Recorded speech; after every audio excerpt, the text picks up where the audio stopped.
We'll go ahead and get started. Hello, everybody. My name is Lauren Clark. I am with the Beyond School Bells team, which is Nebraska's statewide after-school network.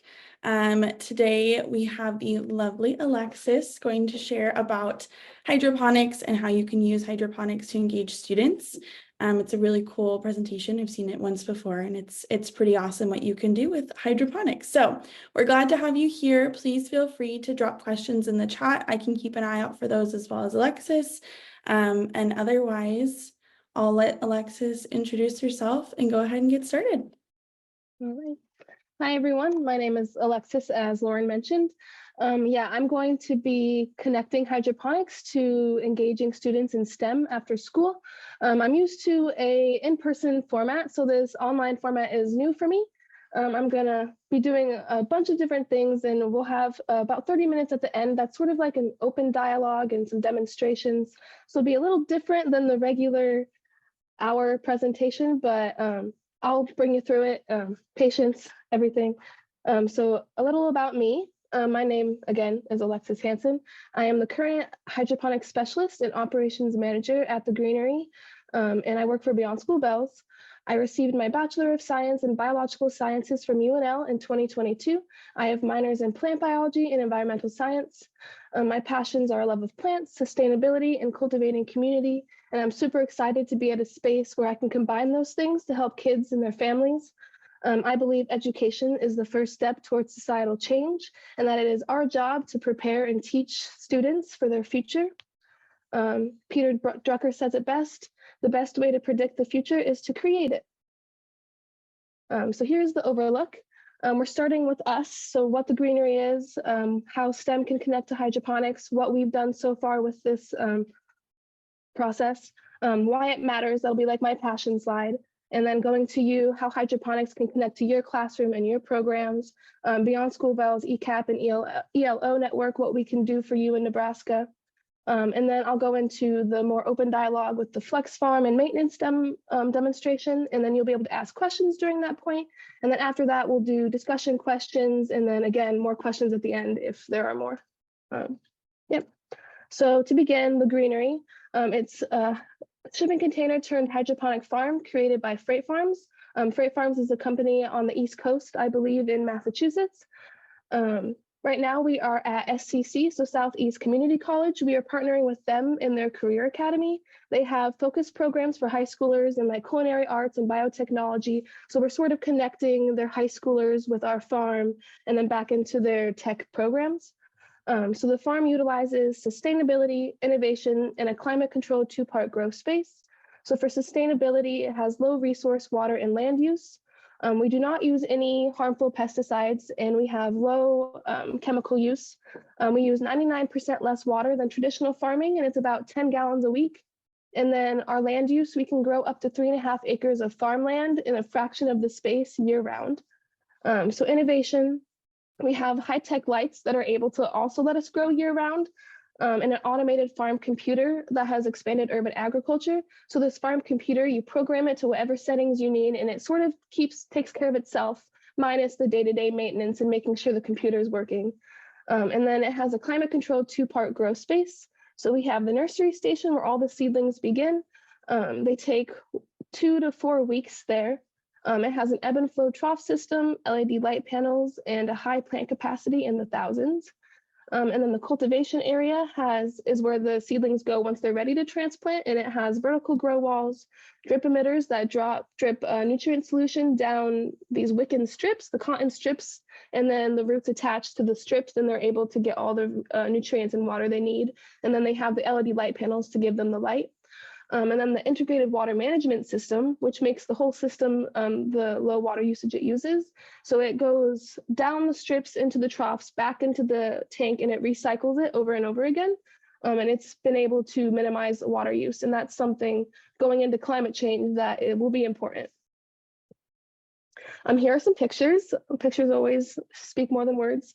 We have a bunch of butter lettuces here on this wall, and it's a full wall. And then we have some butter lettuces and some Swiss chard. And then on the right here is a little younger of a wall. So you can sort of see how we space it out and how they sort of grow into each other as they get older. It's very important to figure out what plant requirements you have, like how big they'll grow and what spacing they need. And we currently grow like basil, cilantro, parsley, Swiss chard, arugula, cabbage, lettuce, kale, just basically any leafy green. We've tried it, radishes. Here are some pictures of the seedling station and then the grow lights in action. So here on the left, we have the plugs with the seed. And then after a week or so, they'll germinate, and you'll see that in that second picture. And then below is when they're a little bit older and about ready to transplant. And then we have the grow lights here, and you can sort of see the panels and how they have the black. And then in between that those black foam pieces is the cotton wicking strip that sucks up the water and distributes it to the roots. And then we have the LED lights on the lettuces over here on the right. So how can STEM connect to hydroponics? There are a lot of ways that you can connect hydroponics to STEM for older students and younger students. The younger students definitely have more, or the older students definitely have more connections, but I think it's still important to start early with the students, the younger students. So for older students, they can connect to chemistry, biology, physics, math, engineering, plant science, agriculture. Down here is a list of many little lessons you could do. So we have like the pH, the electroconductivity, dilutions. There are a lot of times where we have to dilute our cleaning chemicals and our nutrients. And they can see the different types of hydroponics, plant diagnostics, problem solving is a huge one. There's always problems to solve. And then one thing I've been wanting to touch on a lot is nutrients in plants versus the nutrients we get from plants. And those two things go hand in hand. And something that's been happening with traditional agriculture and monocultures is there's not a lot of nutrition left in the plants. So a big thing I want to advocate for is putting nutrients into the plants and then talking about which nutrients we need from the plants. Younger students, they can engage in basic plant science, biology, nutrition. We'll learn about seed germination, basic plant anatomy and life cycles, sustainability, chlorophyll's green. And again, plants are nutritious food for the mind and body. The more color, the better. So I'm excited to be able to excite children by the colors of the plants and maybe give them a little courage to eat more vegetables because they're so attractive and exciting. Oops, it's not going. Oh, there we are. So what we've done so far at the farm with Beyond School Bells, we've had on-farm education experiences and off-farm education experiences. So on-farm, we have worked with college students called the Freight Farm Fellows, and they work together, me included, to operate the farm, get it to a point where we could bring interns in, high school level interns. In those internships, high schoolers were paid to come in and learn about hydroponic farming. So they learned all like the management tasks, how to clean, what you need to think about when you're planning. And then in that, we also incorporated STEM lessons, which we will look into later, like specific activities that connect to STEM lessons. And they also created and presented projects. I had one student who created a hydroponics curriculum, which we'll also go into later. And then another student that studied the effect of hydrogen peroxide on the seedling stage, trying to get algae to not grow, because algae can be a problem in hydroponics because we give them everything they need and no competition. And then we've also had high school research projects through the LPS Science Focus program. So these are students that are really interested in science, and they spend, I think, half of their day at Lincoln Zoo, and they have a capstone project they have to do. And there were a few that came into the farm to do their capstone projects. So I helped them create their projects, conduct their projects, and then write their research paper. And that was always fun and engaging. And then we have Independence Academy involvement. So that is 18 to 24-year-old students with disabilities. They're trying to get life skills and career skills. So they've come into the farm and they've helped us with like seeding tasks, cleaning and harvesting. And it was always super rewarding because they were always so excited. They loved seeing how their seedlings that they started turned into full-fledged plants that they could harvest and look at. And there were some that are always like, no, that's not real. They thought it was fake. It was so pretty. And it was always just like exciting to see that and that connection to them, seeing from seed to end. We've also had numerous farm tours from young students to adult professionals who are interested in learning about the farm. And like we've had college classes come in a few times and tour the farm. So it's just been really good to connect to many different things. and applications in people. We've also had off-farm education experiences. So we've had hydroponics and cup activities that we brought to LPS Science Fair. So it's very small beginning stages of hydroponics, showing students, young students, how hydroponics works in the beginning stages and just seeing the plug in the water and how it will grow. We've also gone to LPS garden gatherings and attended events for college and career connections. We've had a lot of food distributions. We haven't really sold any of our food yet. It's been more of a donation, making connections and education project. So we've donated to school cafeterias, family engagement events, student food programs, and food banks such as the Lincoln Food Bank and Food Fort. So why it matters, this is a hefty slide, but it's why I'm here. It's important to me.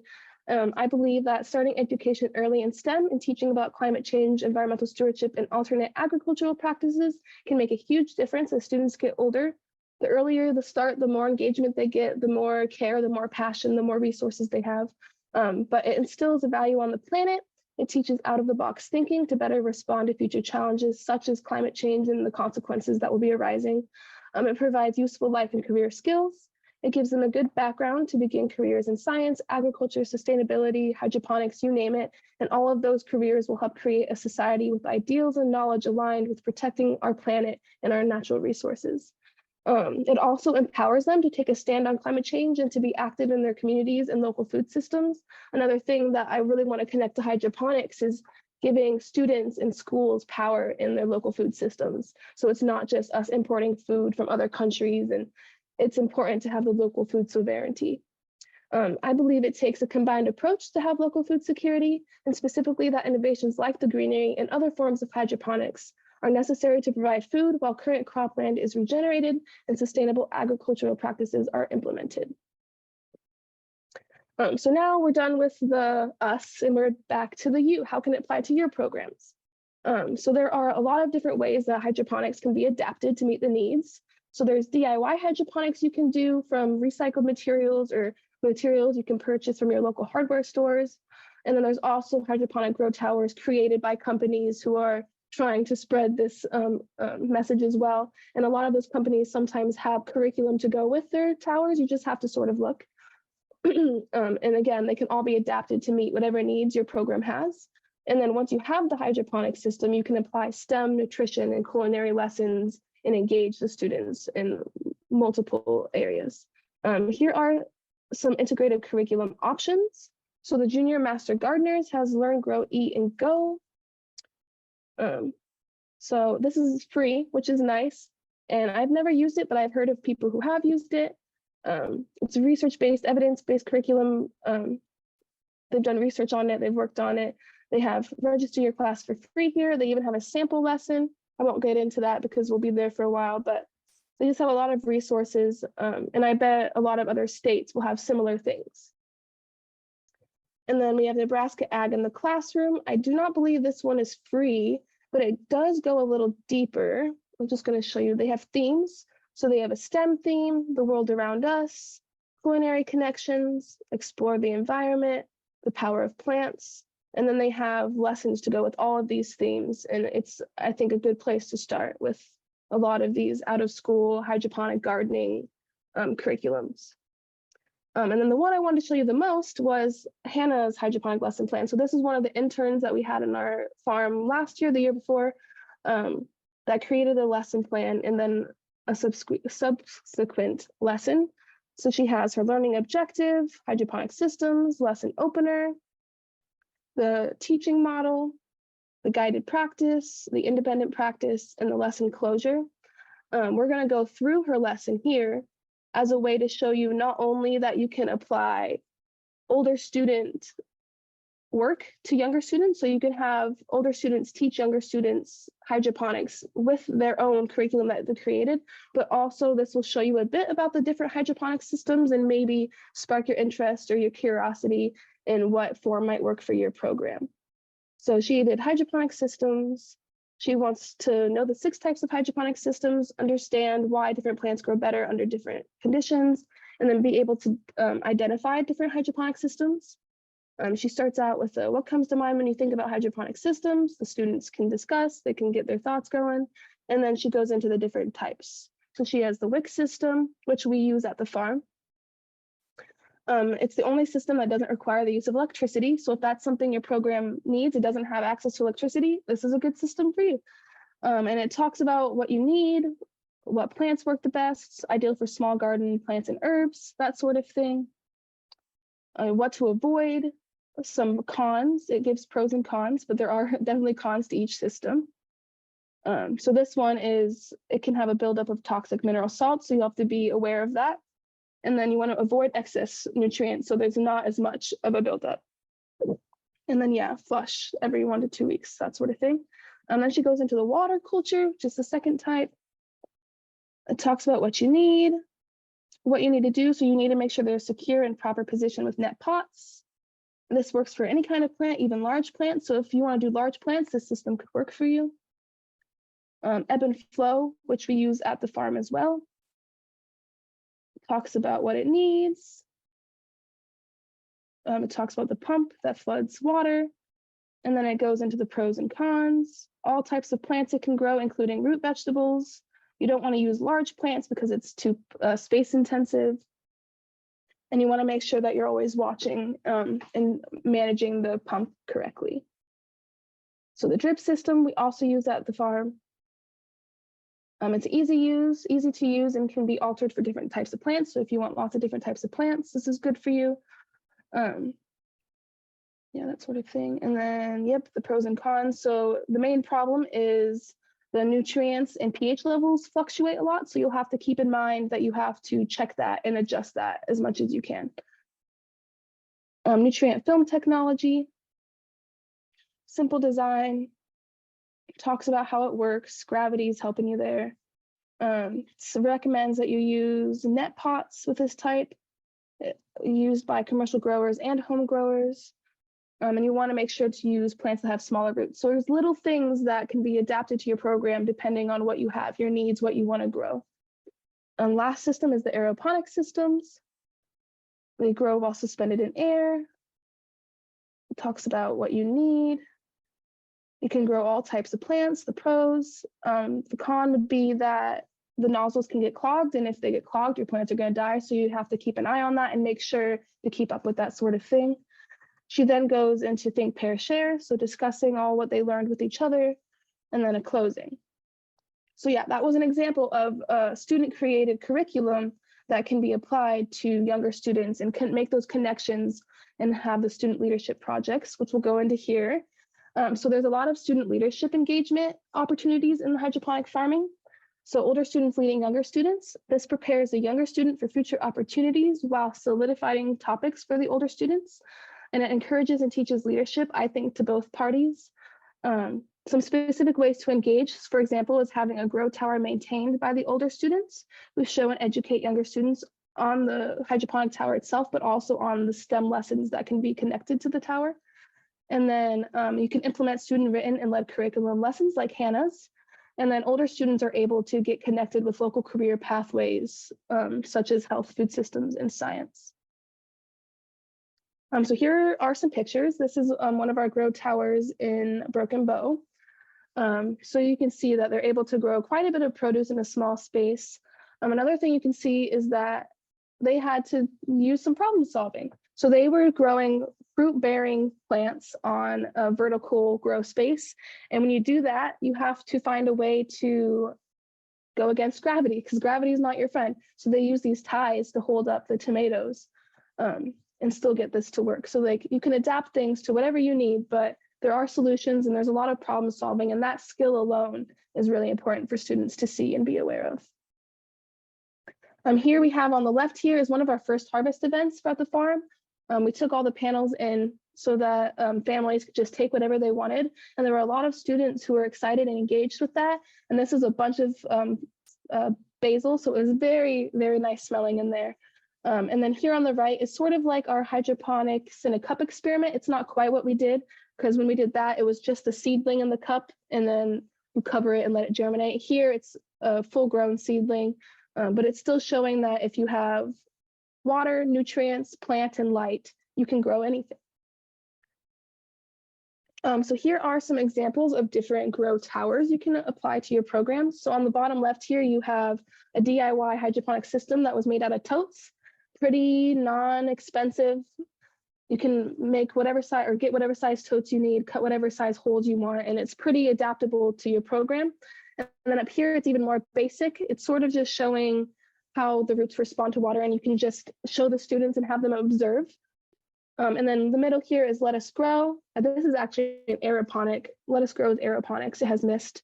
And then Fork Farms, which I will show you here in a little bit, is another form of grow tower. They each have websites that have a lot of information, resources, what they're doing, why they're doing it, that sort of thing. Fork Farms as well.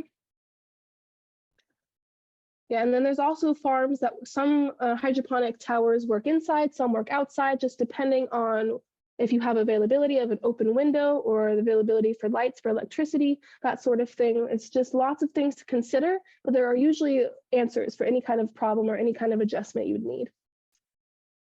All right, so hydroponics fits into Beyond School Bell's ECAP. Their Environmental Conservation Action Program, GROW ELO. It's K through 12 plus continuum of environmental education. We want to engage students in gardening, being outside, eating fresh foods, exploring. And our goal here with the Freight Farm and hydroponics is starting early with the seed and cup experiment, showing the basics of hydroponics, and then growing as they get older with more advanced technologies. So like a medium scale grow tower to a large grow tower to the big Freight Farm high school experience. Here we have a video, maybe, yep, a video of Beyond School Bell's GROW ELO. GROW ELO is the Beyond School Bell's priority area where we are working to empower students to engage in their food systems. So food systems are everything that goes on with food. So that's planting a seed, to harvesting it, to transporting it, to eating it. All of that is included in a food system, and all of it's important to Nebraska and to our students and communities. We know that students have been really engaged in gardening. We know they really enjoy that. We know it's really valuable to expanded learning opportunities. But we also have seen that there's a little bit of a disconnect from those gardening activities to what is a food system. We saw the opportunity to engage new tools that could teach students about new ways to grow food, new ways to impact food systems. The 2019 floods showed us that even though Nebraska is an agricultural state, we are very vulnerable to impactful weather events that can cripple what is already kind of a broken food system. Hydroponics is a way to regain ownership of our food systems. We have several different hydroponic experiences for students. We have things called grow towers, which are essentially towers where you just plant some small plants in and water drips into a continuous cycle, touching the roots. So plants aren't growing in traditional soil. Their root system is just collecting water through a continuous drip cycle.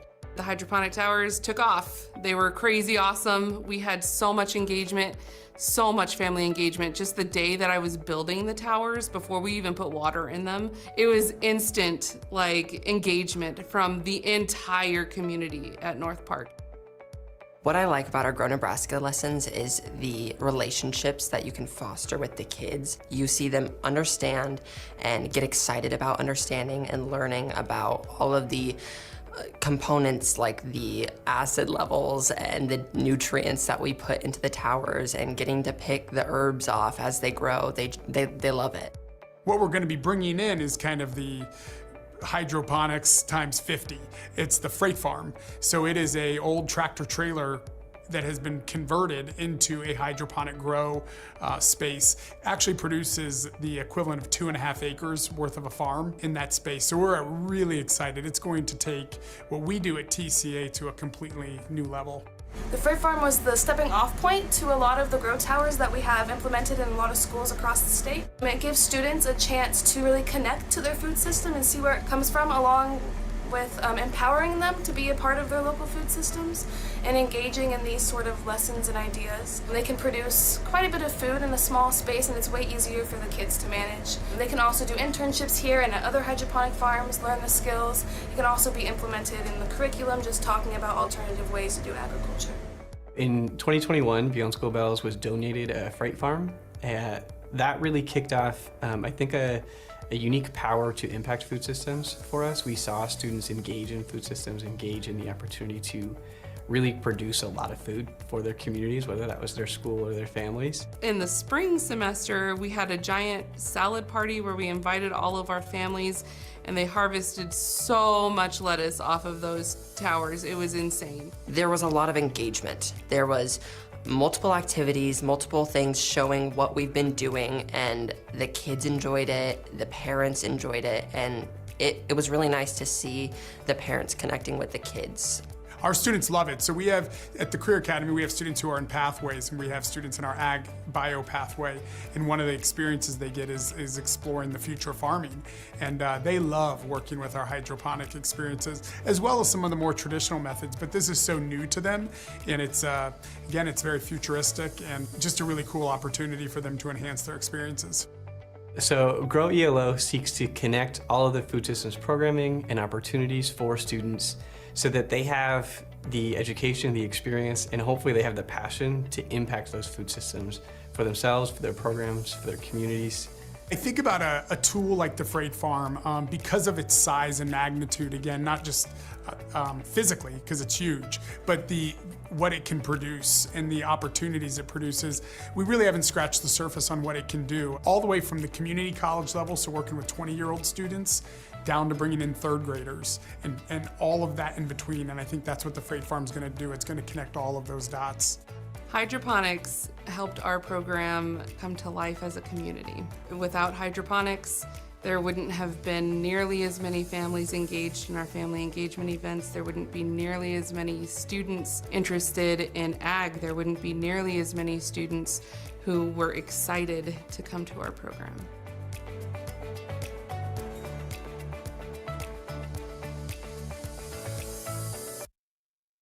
Awesome.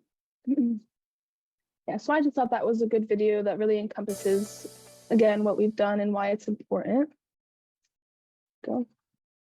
All right, so here starts open communication. Feel free to ask any questions as they come up, but I will be demonstrating the flex farm that I have here with me. It's empty, but it's still here.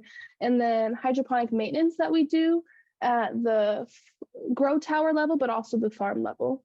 Yeah.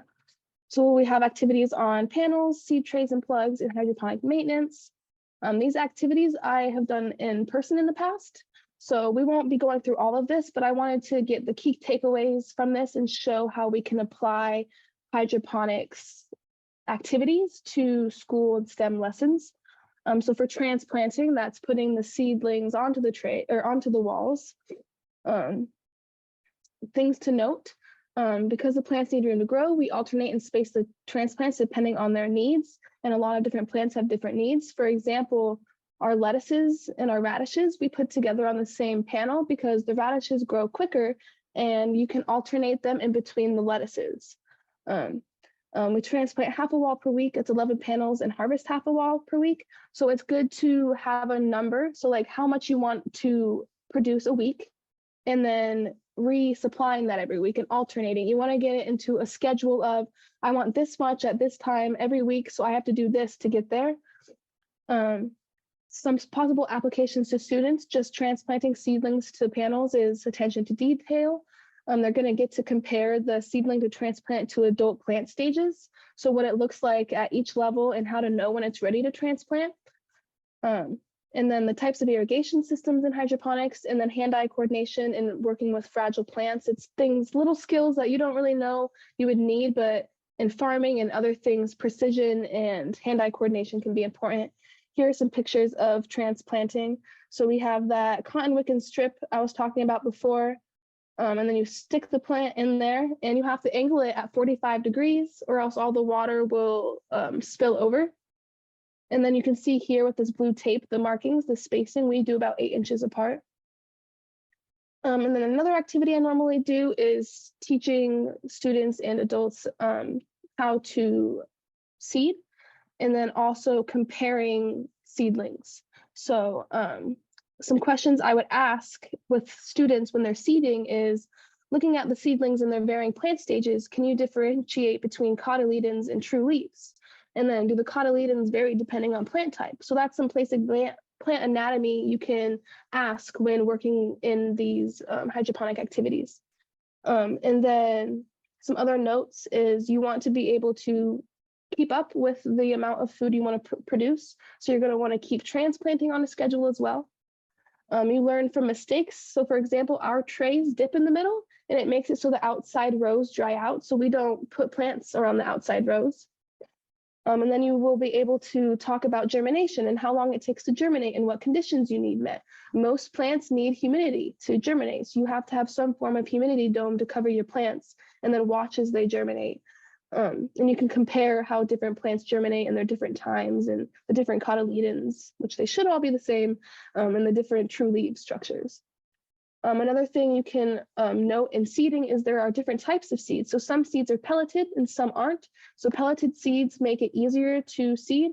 They're sort of coated in this clay type substance that holds all the seeds together and gets the exact number of seeds you want in each round, versus ones that aren't pelleted can be really small, like lettuce seeds, very, very small. We use pelleted lettuce seeds because it's not feasible, and you want to be able to tell, will my students be able to plant these without the pelleted, which is usually more expensive, or is this seed big enough to get without the pellet? So those kinds of things to keep into mind. Yep.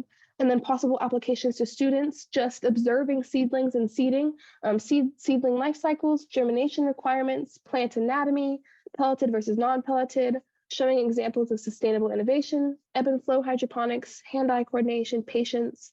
And then I do have a little picture here of the cotyledons versus the true leaves. The last activity that I would normally do is hydroponic maintenance. We will be talking about the maintenance, but also comparing small scale to large scale. So some things you can ask when doing this type of thing with students is, what is the pH of the water? What happens when you add pH up? What happens when you add pH down? What's acidic? What's basic? What's the EC of the water? What happens when you add nutrients to the water? Some notes. pH 7 is neutral, above 7 is basic, below 7 is acidic. EC stands for electroconductivity. When we test the EC of the water, we are measuring the charged particles released when the nutrients dissolve in the water. So that's definitely a hard chemistry application. Another thing you have to keep in mind when growing in hydroponic systems is the nutrient needs of your plants. So for us, we do leafy greens. So what we're doing is getting the conditions that many leafy green things require. If you're doing flowers, it'll be different than in leafy greens. So we use master blend lettuce formula, calcium nitrate, and magnesium sulfate. There are macro and micronutrients you have to keep in mind. A lot of grow towers, though, they supply you with the ratios of nutrients. But we've gone to the point where we have to buy in bulk, so we sort of do it a little differently. But again, it can be adapted to the needs of whatever programming, whatever plants, whatever availability you have. But some possible applications to students for the maintenance is in-person chemistry application, understanding pH, understanding EC, using a scale, how to tare, how to read units, connecting optimal pH and nutrient needs to proper plant upkeep, and then hands-on experience using hydroponic technology and tools. So I have a few tools here with me today, and I also will show you guys the Flex Farm, but we'll start with the tools. So like we use a lot of measuring cups and tablespoons, that sort of thing, to do our nutrients. So we have some nutrients A, some nutrients B, different chemicals to control the nutrients. So we have, or pH, so we have pH up and pH down. Usually a lot of plants like the pH to be between 6 and 6.5.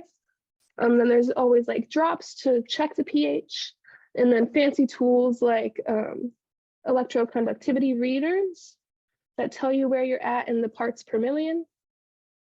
A lot of grow towers will come with these supplies as well. So keep that in mind. If you're doing the DIY, you will probably have to purchase some form of equipment, that sort of thing. And then here we have the Flex Farm. I can't tell if you guys can really see that well. But we have these plant panels. I guess I can take it off. There are five of these in each panel, and then there's 8 panels. And it has the option to close it off depending on what spacing you need. And then I have some seedlings here for you guys to observe. This is a little baby parsley. Again, can't tell if you can really see, but bear with me. And when you're transplanting onto this type of system, all you have to do is really set the plug in the hole, not too far, it'll fall in, but just let it sit.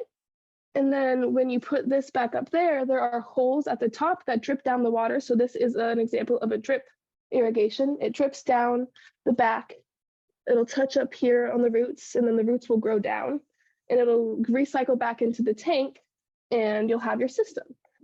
So this farm has all those panels, and it has this light, the tanks, the pumps, timers for the light, all those types of things. Also want to show you, there's also multiple applications of the seedlings.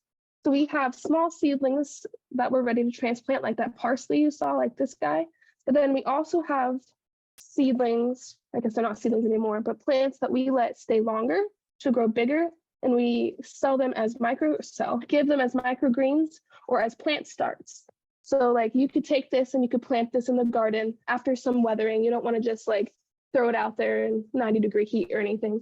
But after some hardening, you can like transplant this and put this in the ground, and it will grow a plant.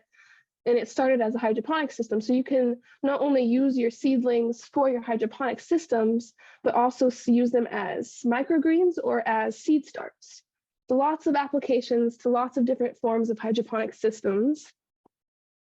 And then we have here at the end of this activity, the comparing large scale to small scale hydroponic maintenance. So at my freight farm, we have monthly turnovers, daily pH maintenance and EC maintenance, daily cleaning of farm, weekly pruning and water level adjustments, weekly algae management, weekly cleaning of filters, post-harvest cleaning, yearly panel and strip cleaning. And then the flex farm has a lot of similar tasks, monthly or bi-monthly water turnovers and tank cleans, weekly pH maintenance and EC maintenance, all that sort of thing. But it's lesser scale, so it's usually a lot easier, and there still are a lot of things that you don't have to worry about in the smaller scale situations.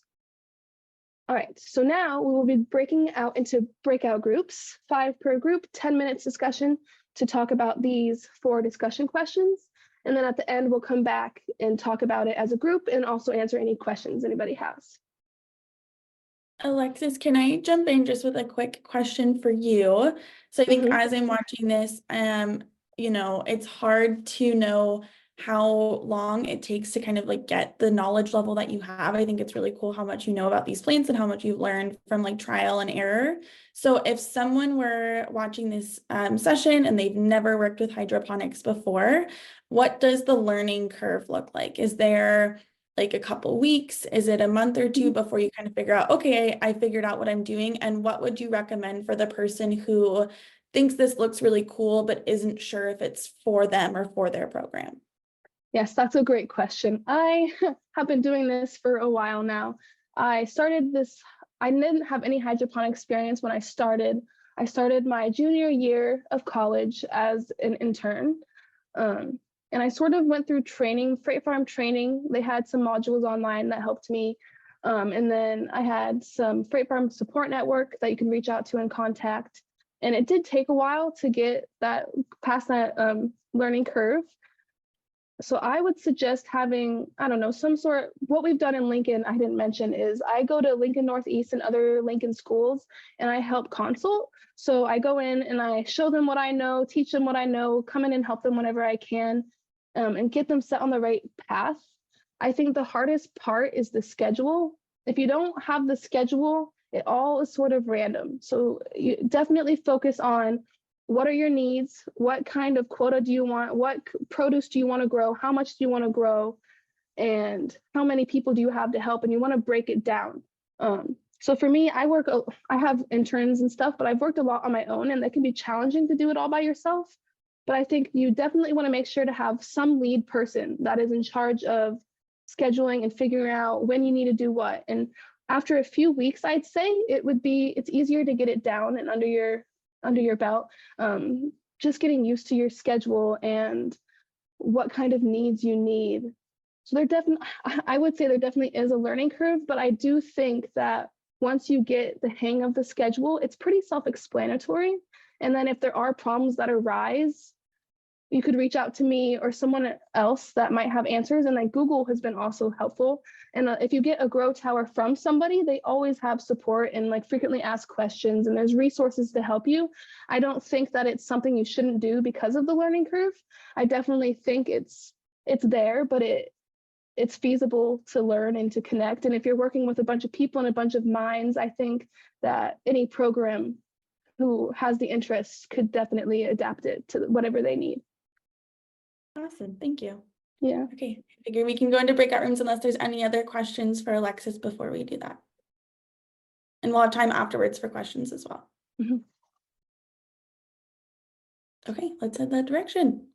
As you guys are coming back in, I'm gonna drop 2 different links that Alexis shared. So one to that lessons that she was showing us about hydroponics, and then also to these slides so that you guys have those. And then Alexis, I'll get it back to you. Yeah. So if anybody has something to talk about that they talked about in their groups, we can go ahead and get started on any of these questions. Or if anybody has a question. We talked about different geographies and, Mhm. you know, in dealing with different geographies. Like I live out in Montana and the person I was talking to lives in Illinois, and what differences are, you know, like the need for, we have too much sun and the need Yeah. for shading, you know, and we have a garden, a cargo van, like your freight system, but just a tiny one, you know, with the insulated. Awesome. Yeah, there are definitely things to consider in different locations. But the cool thing about hydroponics is I think it sort of bridges that gap in a lot of situations because you don't necessarily have to worry about your climate in order to grow. And you could grow things that you could normally not grow outside inside.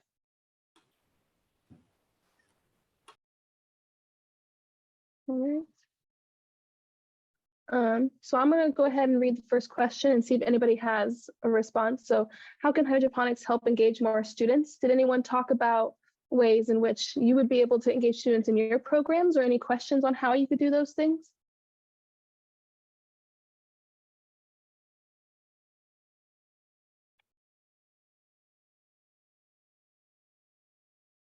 No? All right, any of the other questions? Does anybody else want to talk or explore or ask questions? Otherwise, I can just sort of talk about feasibility and maybe more DIY hydroponics, so it's more achievable for your guys' programming. Sorry, it took me a moment to get my thing unmuted. No worries. Something that came up just in regards to question 1. We're currently, like, a few of our field trips and whatnot we're putting together. We're teaching a lot about ecosystems, and the reason we were even like drawn to hydroponics in the first place is it's just such a clear example of an ecosystem. Like they can just see exactly how this system works, and like I feel like that's just a great tool. Like it's a great stepping stone, like great place to start for them to understand this stuff in the first place. So that's what inspired us to seek a hydroponic setup in our environment. That's awesome. Yeah, it's definitely an environment that you can isolate, and it's also very rich in research opportunity because of the availability of isolating certain things and having it very specified. So I love that connection, and I love ecosystems. And one thing I've worried about is the lack of connection to the natural world in hydroponics. But since you can connect it to so many different things, I think it's still there, because like you can grow seedlings in your farm and connect it to outdoor gardens that are regenerative and that utilize ecology. And yeah, and there's even types of systems you can have in hydroponics that are active. So there are some farms, like even freight farms, that do active controls. So they use like biological pests and beneficial microbes to regulate their systems instead of like hydrogen peroxide and that sort of thing. So it definitely has a lot of applications to ecology. And I appreciate you bringing up that little specific, oh, this is its own little ecosystem. So yeah.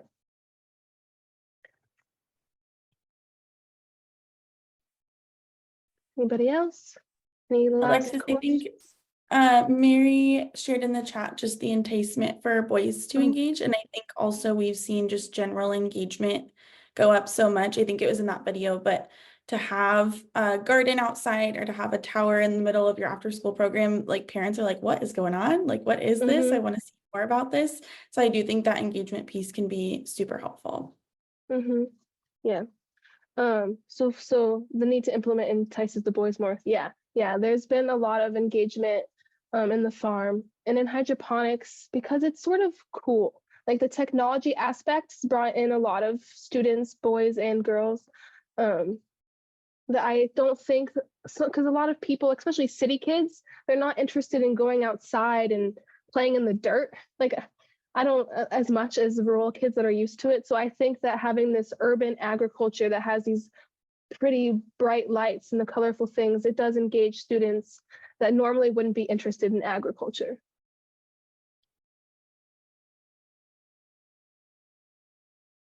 Yeah, love that. Yeah.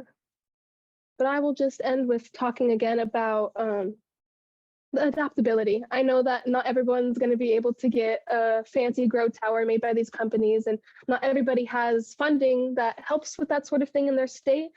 But starting small is a great first step, even if it's just that little picture of the roots growing into the water. If it's just that sort of experiment that shows students that these plants need water, and you could even put the nutrients in the water and not have soil there, and show that you can grow things even if you don't have the perfect climate outside. And like with the tote, it's also would be exciting to bring in an empty tote and all these resources and be like, hey kids, we're going to make a farm, and just show them and go through the process of like cutting the holes out of the lids, securing the baskets and whatever you need to do, and then working with them to create a system that they are excited about, but that is also feasible for your program. Awesome. I think we are right about at time. Yeah. Thank you, Jackie, for sending that form in the chat. I think you guys have all heard this, but if you haven't already, please continue to fill out those surveys for each of our sessions. And Alexis, thank you so much. I think it's really clear to see that this is a passion project, and it's really sometimes contagious to see someone talking about something they are so passionate about. And so I hope that, we've provided some great resources, and if anybody has any questions, please feel free to reach out. Alexis, do you want to send your email It's in here. the chat? Yes, I Perfect. can do And that then too. Mary, we did send a link to these slides. I will resend the link so you guys can just have direct access to that right now. And there's my email. It's also on the page. There's also more information at Beyond School Bells if you are in Nebraska and want some connections there. Awesome. Thank you. Yeah, I think we're good. Thank you so much, Alexis, and thank you, everybody.